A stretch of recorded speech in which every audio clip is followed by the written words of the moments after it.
questions I'm going to ask you are probably going to be a little general as well. Mm-hmm. And if you don't know the answer to it, don't worry about it. Like, Okay. just be like, I don't know. That's okay. Okay. So why do you think Greek organizations are so prevalent to college universities? Like, why are they still around? Yeah. They provide for a lot of students, men and women, a community. And when you look at huge universities, universities like giant state universities, Ohio State, Penn State, these institutions have 40, 50, 60,000 students. And it's easy to get lost on campuses like that. So fraternities and sororities, both for big and small campuses, have provided an opportunity for students to find a smaller community and to find a group of friends right from the outset, and to provide a support system for them in those friendships. They certainly have had a reputation as being fun, whether it's intramurals or whether it's social events or whether it's even community service. Greek life has a lot of good things to say about it, including competitions for academic performance.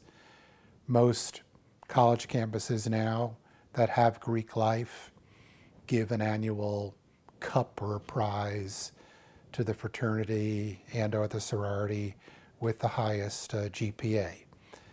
It also provides a base for students who might be looking for serving in campus-wide office, the associated students, for example. And the Greeks might vote as a block in order to help a particular candidate, get elected. These are all good things. And these are the reasons, I think, for the most part, why students seek out fraternities and sororities and are attracted to them. And that's been the case for hundreds of years in this country. You really go back to the 18th century to find the beginnings of some Greek organizations at some of the early colonial colleges and the colleges in the early years of the United States as an independent country. Now, do you see as if there's any benefit from Greek life towards the university, if you consider like alumni donations?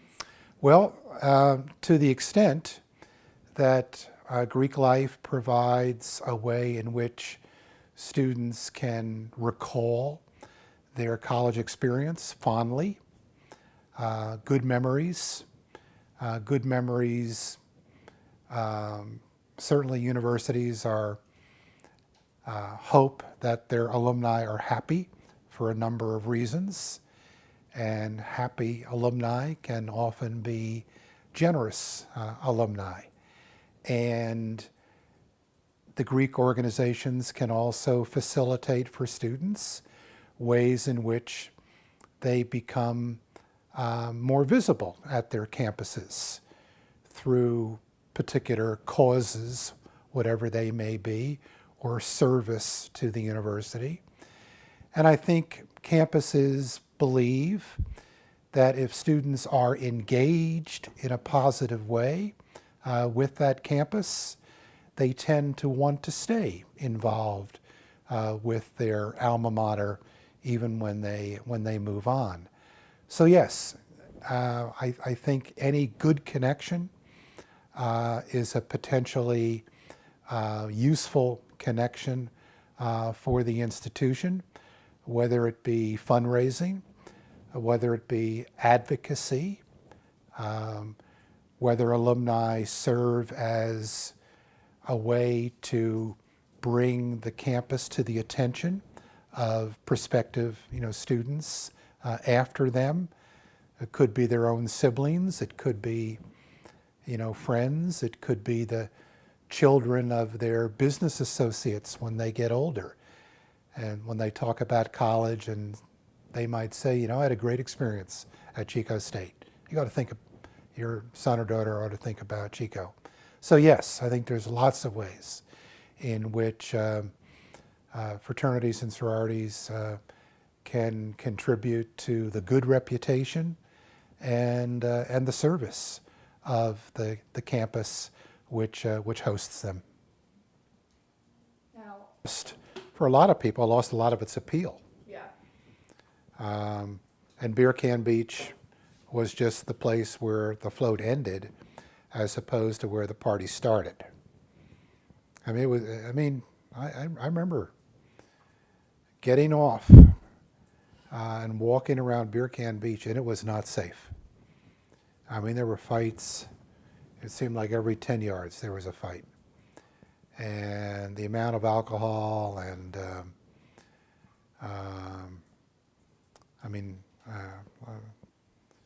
women who were just treated like meat on that beach. It was frightening. And ultimately, the bar owners on both sides, or the liquor, the beer and wine sales shut down.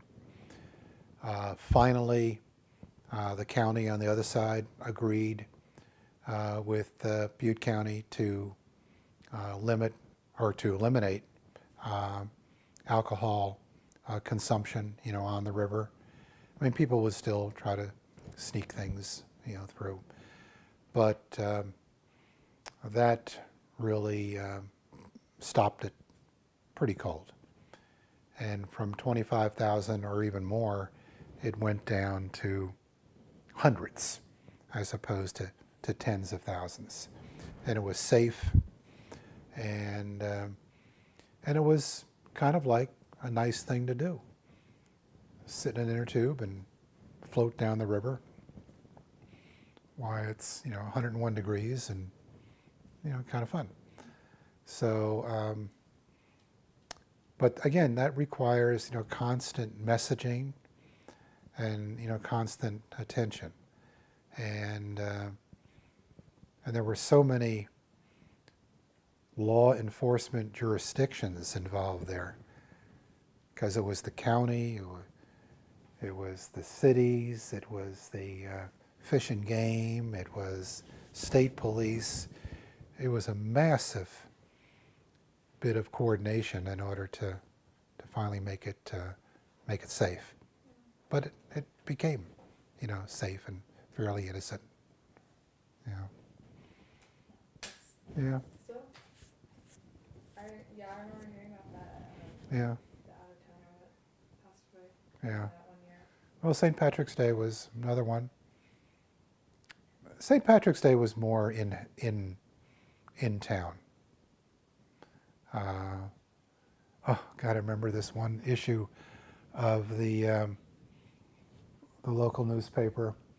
The front page had this woman, and she was kissing a horse. It was very sweet. St. Patrick's Day. She had a little green beanie on. She was giving a horse a kiss. 4 pages later, as you opened up the page, the same woman was in handcuffs being led away by the police for some drunk and disorderly behavior. But, if you only look at the front page, you think, isn't this nice? And then 4 pages in, there she is being led away in handcuffs. So, yeah. Before we end, because Yeah. we went through all my questions, Okay. is there anything you have to say about your time and Greek life at Chico State that you just want to comment on, or any thoughts, anything like that? Well, I'm very proud that Greek life came a long way, and I'm pleased that the Greeks are still there, and I think they're there more so for the good reasons. Back to your first question, you asked me in this interview, than for not so good reasons. The issue with unrecognized organizations, whether it's an organization that has a bunch of Greek letters attached to it or some other organization, is an unsolved problem or an unsolved challenge. But I think if the ASI, the organized Greeks, the leadership of the campus, partnership with the leadership of the city, if all of these folks are on the same wavelength, if they're all committed to, safety, respectability, accountability, service, and fun, I think that we're closer, I think, now than what it was, 13 years ago, when Matt died. Again, things aren't perfect, and I just read the other day about some, incident up at the campus involving a fraternity. But, it's, I don't know what the definition of perfect is. You just keep trying to make things safe and sane. And you constantly keep the constituents and the stakeholders and the responsible parties in dialogue, with one another. And if it's a team event, if it's a community event, that's the only way it's going to be a successful, effort. Okay. Thank you. You're more than welcome. How do you feel, because that sometimes Greeks usually try and say, oh, but we, raise all this money. Mm-hmm. Do you think that's just a excuse to get away with their negative actions? Well, I think, first of all, it is true that the Greeks, both while they are at a college and as alumni, they can be very generous donors to the institution.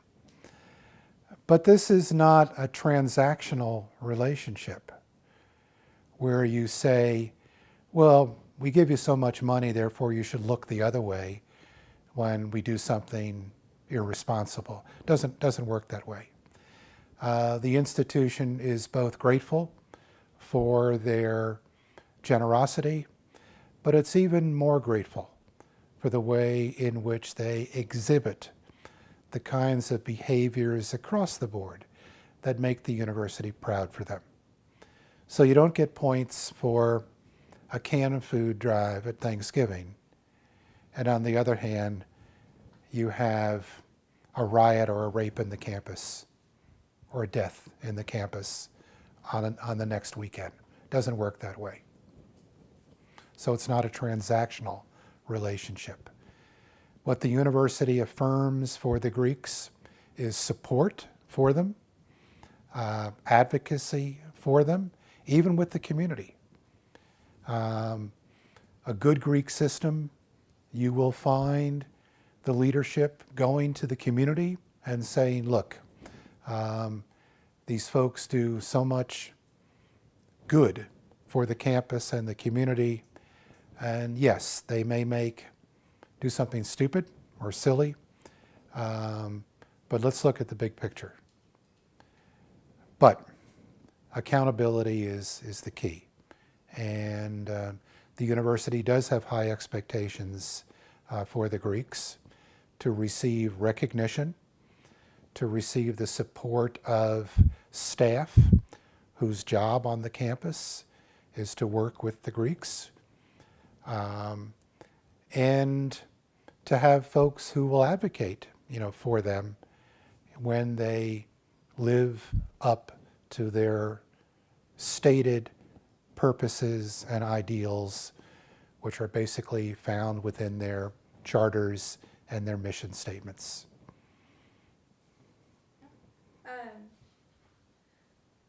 Now, in Matt's case, do Mhm. you feel as if, because that was an unrecognized That's correct. Chi Chico state, there wasn't any really... Maybe he's not here. Oh, here. Or which side? Where'd it go? I know it was there the other day. They're unaffiliated fraternity, Hmm. and I know that you can, like you said, just knock on our door. Yeah. I know that Abby Page, she'll keeps in close contact with affiliated, but what is it? And if you know, what is it about these unrecognized fraternities that just get away with these things? Well, they will generally choose to be unrecognized because they don't want to be held accountable by the institution, and therefore they operate apart from the norms that the campus establishes for all recognized organizations that are part of the university, whether that's the ASI or the snowboard club or whatever the case may be. It is a privilege to attend the university, and it's a privilege to be recognized as an official organization by the university. So when both of those privileges are recognized by the organization, the chances are the relationship is going to be positive. But those organizations that are not recognized, although it is still a privilege for those students to attend the university, and therefore they fall within the codes of student conduct, which everybody is subject to.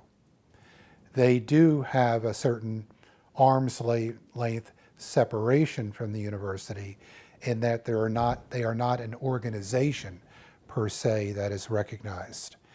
And some groups will decide that they want to be independent as opposed to recognized, and they, in many respects, gamble that they can get away with certain kinds of behaviors because they are unrecognized.